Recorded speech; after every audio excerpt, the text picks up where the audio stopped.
ke Mas Hasib. Mas Hasib, kalau kita mencari solusi untuk mendapatkan solusi dua negara ini, mencari cara, tapi kan kita tahu bahwa sekarang sudah sejumlah negara aja telah mengakui. Tadi ada 142 plus 5. 5 ini diantaranya tadinya adalah sekutu Amerika dan Israel, bisa dikatakan seperti itu, yang sudah mengakui terkait kemerdekaan Palestina. Tapi seberapa kuat sebenarnya posisi negara-negara ini apabila Amerika dan Israel sejauh ini tadi tidak mengakui terkait dengan kemerdekaan Palestina? Iya, kalau paradigmanya adalah paradigma vis-a-vis ya, konfliktual, melawan satu kubu dengan kubu yang lain, maka ya memang Israel dan Amerika hari ini adalah minoritas secara kuantitas, tapi secara kualitas mereka yang sekarang kontrol sistem kehidupan dunia ini. Nah, oleh karena itu jalan pikirannya jangan dibikin jalan pikiran konfrontatif.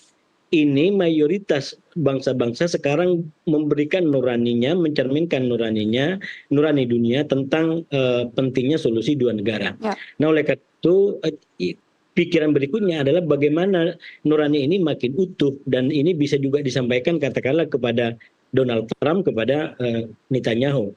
Kalau kepada Donald Trump kaitannya dengan Presiden Prabowo misalkan, kita tahu presiden kita ini salah satu kelebihannya adalah pandai bahasa asing, sangat bagus, dan tingkat pergaulannya sangat tinggi. Beliau bisa telepon, bisa ketemu dengan presiden manapun. Artinya apa?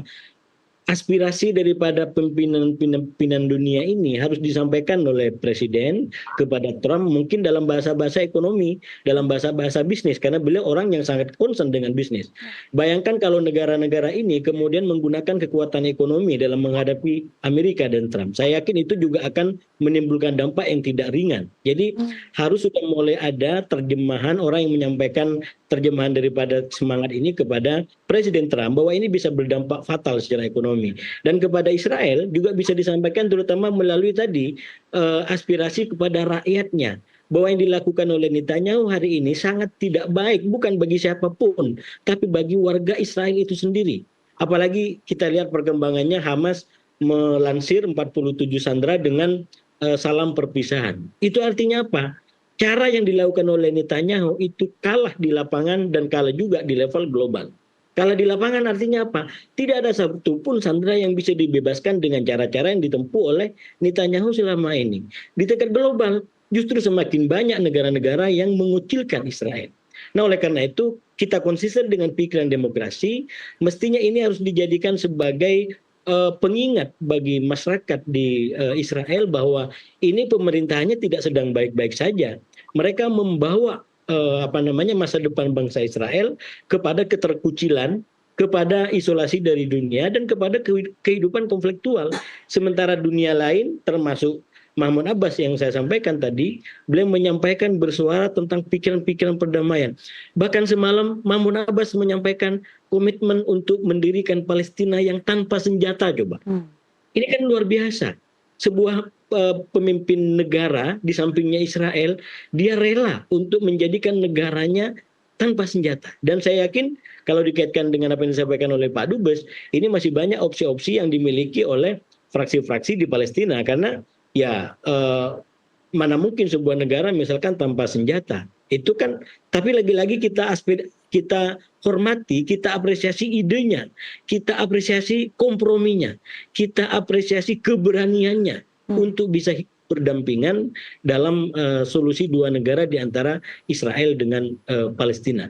Jadi sekali lagi semoga ini menjadi upaya kita semua untuk membulatkan komitmen kita tentang kemanusiaan, tentang kesetaraan, tentang kemerdekaan, sebagaimana sudah kita bahas tadi di awal. Oke. Kembali ke Gusmis. Gusmis, ini kalau kita lihat kan balik lagi pidato ini menegaskan kembali posisi Indonesia yang mewakili negara-negara Global South, dan Tunisia sendiri kan juga melihat Indonesia, posisi Indonesia sebenarnya seperti apa sih, Gusmis, bahwa apakah pesan Indonesia ini bisa dirasakan sebagai apa? Mungkin mewakili aspirasi atau keprihatinan juga, atau mungkin dukungan dengan negara-negara kawasan seperti itu? Ya, 3 hari lalu kami melaksanakan resepsi diplomatik 80 tahun hari ulang tahun kemerdekaan Republik Indonesia dan 65 tahun diplomasi Indonesia Tunisia di kota Tunis ini. Ketika saya menyampaikan bahwa Indonesia diplomasinya berlandaskan kepada Pancasila, dan di dalam Pancasila itu ada gotong royong, ada solidaritas. Solidaritas kita Indonesia konsisten menyampaikan sikap kita bersama Palestina sejak kita merdeka melalui konstitusi. Itu tepuk tangannya luar biasa. Dari peserta 300 hadirin yang hadir dalam resepsi diplomatik kami, termasuk para duta besar, para pengusaha, para politisi, wartawan dan mitra Indonesia di Tunisia ini. Jadi Indonesia dilihat sebagai negara yang konsisten sikapnya terhadap Palestina, dan itu tertuang dalam pidato Presiden Prabowo tadi malam. Tetapi kalau kita lihat ada satu peristiwa besar yang kita dipuji oleh Tunisia dan negara-negara di Timur Tengah dan negara-negara selatan, itu adalah tentang penolakan kita Piala Dunia U20. Bahwa kita menolak kehadiran Israel yang waktu-waktu itu lolos dalam Piala Dunia U20. Kita memberikan hormat yang luar biasa kepada Presiden Megawati Soekarno Putri yang menegaskan sikapnya menolak kehadiran Israel. Coba bayangkan kalau dulu Israel ikut dalam dan kita menyelenggarakan Piala Dunia U20 dan kita tidak bisa berbicara seperti sekarang ini. Jadi mari kita jaga konsistensi Indonesia ini, dan Presiden Prabowo dalam pidatonya tadi malam menyampaikan konsistensi Indonesia dalam membela Palestina. Tidak hanya itu saja, kita mendorong solusi dua negara. Karena pilihan yang paling baik bagi kedua negara, bagi dunia, itu adalah solusi dua negara. Ini yang saya alhamdulillah Mbak sangat dipuji karena kita konsisten Palestina dan mendukung kemerdekaan Palestina. Baik, terakhir saya sekaligus minta closing statement dari Gusmis dan juga Mas Hasib. Kita tahu bahwa Presiden akan kembali berpidato di malam hari ini waktu Indonesia. Apa tentunya harapan ini menjadi harapan Indonesia semuanya bila tadi kita menjaga konsistensi dan juga ini adalah momen buat Indonesia. Apa yang Anda harapkan dan bagaimana tentunya sikap Prabowo dan pemerintah dalam menyukseskan ataupun tadi bisa dikatakan memperjuangkan solusi dua negara ini? Iya, saya sebagai pengamat Timur Tengah berharap apa yang akan disampaikan oleh Presiden Prabowo malam ini itu menjadi bagian daripada pikiran-pikiran besar yang belum disampaikan semalam. Artinya tentang Palestina mungkin sudah sangat kuat semalam, ini tinggal isu-isu lain. Karena sekali lagi beliau ke PBB itu memang salah satunya bahas tentang persoalan Palestina. Tapi bukan hanya itu satu-satunya persoalan yang penting. Banyak hal yang sekarang juga penting untuk diberikan yang saya sebut tadi di awal sebagai perspektif keindonesiaan. Misalkan di level global. Semoga kita harapkan malam ini beliau mengadres yang tadi disebut sebagai sistem veto yang mestinya menjadi kayak semacam upaya untuk mencegah kemufakatan jahat. Jangan justru itu menjadi cara untuk menghadang kemurnian nurani tadi, menjadi struk kemanusiaan. Ini kan butuh pemikiran, dan sekali lagi kalau kita kembali kepada para pendiri bangsa kita, pikiran-pikiran itu ada tentang perdamaian abadi, tentang tentang kesetaraan di antara bangsa-bangsa lain gitu. Jadi itu satu yang saya berharap malam ini juga dimention. Dan yang kedua, soal Timur Tengah sendiri sekali lagi bukan hanya soal Palestina, banyak cara lain, banyak persoalan lain yang juga kita harapkan dimention. Misalkan soal pengalaman demokrasi.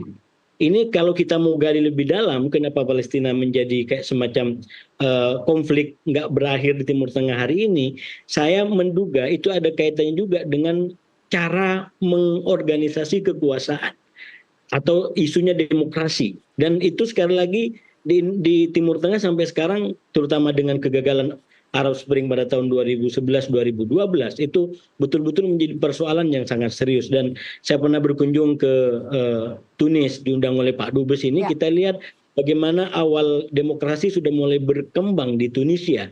Dan sekali lagi itu juga PR ke depan yang harus menjadi concern bersama, terutama dengan duta besar yang menguasai bidang Timur Tengah seperti Pak Dubes ini perlu diperbanyak, perlu diperkuat sehingga tadi bisa membawa pikiran-pikiran Indonesia, pengalaman Indonesia itu dalam konteks pembelajaran yang baik Oke. untuk negara terutama di Timur Tengah. Baik, terakhir Gusmis.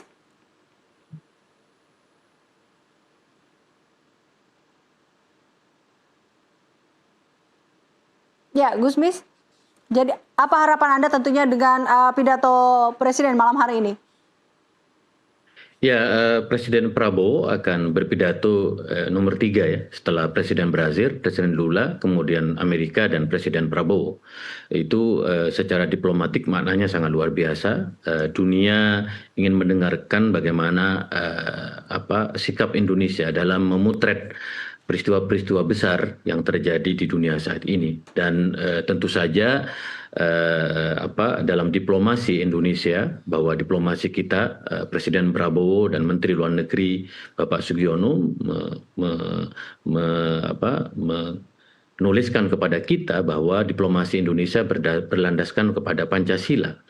Dan disitulah kemudian kita melihat bahwa Indonesia bersahabat dengan semua dunia. Maka kita misalnya para diplomat menyebutnya negara-negara sahabat. Bahkan saya dengan Tunisia menyebut Indonesia dan Tunisia sahabat. Bahwa persahabatan itu merupakan modal kuat untuk kita bekerja sama menyelesaikan agenda-agenda global. Ya. Terutama ya ekonomi ya, karena bagaimanapun kita akibat dari perang yang terjadi ini mempunyai dampak yang sangat luar biasa terhadap ekonomi semua negara, terutama setelah perang tarif yang jadi antara Amerika dengan Cina misalnya, dan sekarang terjadi pergeseran geopolitik yang sangat luar biasa. Bagaimana misalnya Indonesia semakin dekat dengan Uni Eropa, kita akan menangani perjanjian perdagangan dengan Uni Eropa. Nah, oleh karena itu perdamaian itu penting. Bagaimana menjaga persoalan pangan, karena Presiden Prabowo mengatakan bahwa persoalan pangan sangat penting. Persoalan air misalnya. Persoalan kemarin di sesi sebelum KTT tentang solusi dua negara juga ada di PBB dibincangkan tentang posisi perempuan, peranan perempuan misalnya, posisi anak-anak. Kita melihat korban anak-anak, bagaimana kita bersama-sama, kalau kita bergandengan tangan, kalau kita bersahabat, tidak ada lagi perang, tidak ada lagi tekanan satu negara terhadap yang lain, maka dunia akan semakin baik. Dan kita akan menikmati masa depan dunia yang lebih sejahtera, yang lebih adil dan bermartabat. Oke, kalau kita mengutip apa yang dikatakan oleh Presiden Prabowo, terakhirnya adalah peace for everyone, seperti itu ya, untuk semuanya.